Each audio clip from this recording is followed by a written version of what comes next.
بسم اللہ الرحمن الرحیم۔ نماز کے مسائل میں سے آج ایک مسئلے کے بارے میں پوچھا گیا کہ اگر کوئی آدمی اپنے کپڑوں پر الکوہل کو استعمال کرے، جب اس نے الکوہل کو اپنے کپڑوں پر استعمال کیا، انہی کپڑوں کے ساتھ اگر اس نے نماز ادا کی، اس کی نماز ہوگی یا نہیں؟ تو اس کے بارے میں فقہاء کرام یہ ضابطہ بیان فرماتے ہیں کہ ہر وہ الکوہل جس کو کھجور اور انگور سے بنایا گیا ہو، وہ الکوہل جو ہے اس کا استعمال کرنا جائز نہیں، وہ حرام ہے، وہ نجس ہے۔ کیونکہ اگر کھجور اور انگور سے بنی ہوئی الکوہل ہم نے اپنے کپڑوں پر استعمال کی، کیونکہ وہ نجس ہے اور جب کپڑوں پہ لگے گی کپڑوں کو بھی نجس کر دے گی۔ حالانکہ نماز کی شرائط میں سے ایک شرط یہ ہے انسان کے جسم کا، کپڑوں کا، جگہ کا پاک ہونا ضروری ہے، تو لہٰذا نجس چیز لگنے کی وجہ سے کپڑے پاک نہیں رہے، انہی کپڑوں کے ساتھ نماز پڑھے گا تو طہارت شرط نہ پائی گئی، تو جس کی وجہ سے اس آدمی کی نماز نہیں ہوگی۔ اب اللہ کے محبوب علیہ الصلوۃ والسلام کا یہ فرمان صحیح بخاری شریف کے اندر، جس کے راوی حضرت ابو ہریرہ رضی اللہ تعالی عنہ ہے، اللہ کے رسول صلی اللہ علیہ وآلہ وسلم نے ارشاد فرمایا، الخمر من ہاتین الشجرتین النخل والعنب، یعنی کھجور اور انگور، یہ جو دو درخت کھجور اور انگور کے ہیں،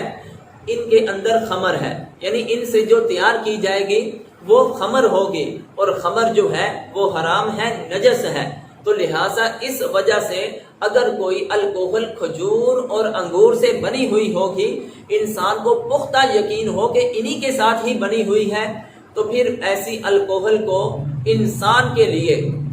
استعمال کرنا جائز نہیں ہے۔ اگر اس نے استعمال کر لیا ان کپڑوں کے ساتھ، اگر اس نے نماز پڑھ لی تو اس کی نماز نہیں ہوگی۔ ہاں، کھجور اور انگور کے علاوہ کسی دوسری چیز سے الکوہل تیار کی گئی ہے تو اس کے ساتھ انسان کے لیے نماز پڑھنا جائز ہے، کیونکہ ہمارے معاشرے میں اکثر جو پرفیوم کے اوپر الکوہل لکھا ہوتا ہے وہ کھجور اور انگور سے تیار نہیں کی گئی ہوتی، تو لہٰذا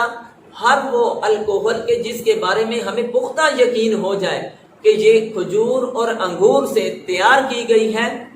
وہ الکوہل جو ہے وہ انسان کے لیے استعمال کرنا جائز نہیں ہے۔ رہی یہ بات کھجور اور انگور کے علاوہ اگر کسی نے الکوہل کو استعمال کیا اور وہ الکوہل اس حد تک پہنچ چکی ہے کہ اس کی وجہ سے استعمال کرنے والے کو نشہ ہو جاتا ہے، تو وہ الکوہل اگرچہ کھجور اور انگور سے نہیں بنائی گئی پھر بھی وہ حرام ہوگی۔ کیوں؟ کیونکہ اللہ کے محبوب علیہ السلام کا یہ فرمان صحیح مسلم شریف کے اندر ہے، اللہ کے رسول صلی اللہ علیہ وآلہ وسلم نے فرمایا، کل مسکر خمر، ہر وہ چیز کہ جو استعمال کرنے سے نشہ ہو جائے، خمر، وہ خمر ہے۔ اور پھر فرمایا کل مسکر، ہر وہ چیز کہ جس کی وجہ جس کو استعمال کرنے سے نشہ ہو جائے، حرام، وہ حرام ہے۔ تو لہٰذا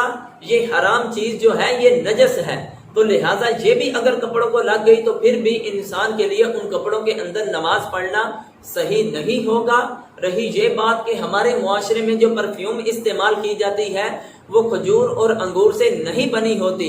اگر وہ اس کے بارے میں یقین ہو کہ یہ کھجور اور انگور سے بنی ہوئی ہے تو پھر اس کا استعمال کرنا شرعی طور پر جائز نہیں ہے۔ واللہ اعلم ورسولہ۔